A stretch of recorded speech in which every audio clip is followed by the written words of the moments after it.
نماز کے لیے جو ٹخنوں کو ظاہر کرنے کے لیے بعض اوقات فولڈ کرتے ہیں تو وہ سمجھیں کہ مکروہ تحریمی میں جا رہے ہیں. ٹخنے ظاہر کرنا یعنی ٹخنوں سے اوپر شلوار تہمد وغیرہ رکھنا یہ سنت ہے. اگر کوئی نیچے رکھتا ہے اور تکبر وغیرہ کی نیت نہیں ہے تو یہ خلاف سنت مکروہ تنزیہی عمل ہوا, نماز ہو جائے گی. اس نماز کو لوٹانا یعنی دوبارہ پڑھنا یہ واجب نہیں.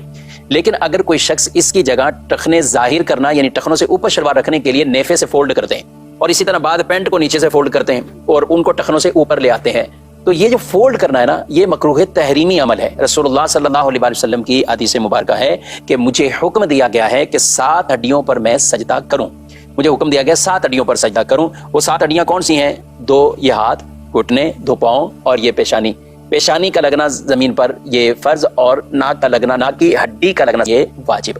تو یہ 7 ہڈیاں ہوئیں. فرمایا مجھے حکم دیا گیا 7 ہڈیوں پر سجدہ کروں اور اپنے بالوں اور کپڑوں کو نہ سمیٹوں. بال بھی یعنی جیسے چٹیاں وغیرہ یا اس طرح کو بنانا, کپڑے بھی نہ سمیٹوں. تو یہ کپڑے جو فولڈ ہوتے ہیں جن کو شلواروں کو بطور خاص نیفے سے فولڈ کیا جاتا ہے تو یہ ٹھیک عمل نہیں ہے, یہ مکروہ تحریمی ہے.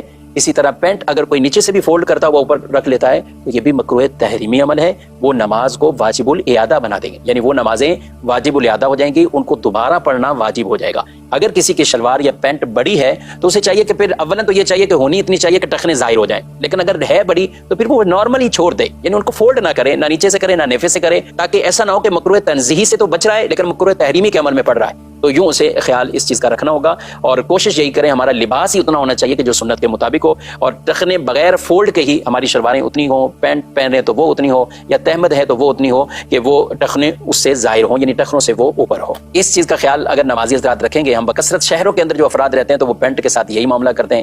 عام حالت میں پینٹ نیچے ہوتی ہے اور نماز کے لیے اس کو فولڈ کر کے کوئی آدھی پنڈری پہ کوئی پتہ نہیں کہاں لے کے جا رہا ہوتا ہے, تو ان کی نمازیں مکروہ تحریمی ہو رہی ہوتی ہیں. خود بھی مسئلہ سمجھنا چاہیے اور اپنے دوسرے بھائیوں تک بھی اس مسئلے کو پہنچانا چاہیے. ہاتھ کے بعض اوقات یہ کلائیاں آدمی وضو کر کے آتا ہے تو اب یہ وضو کیا اور اب یہ وضو کر کے آئے ہیں, اب اسی طرح آپ نماز شروع کریں گے کہ تو یہ نماز بھی مکروہ تحریمی ہے.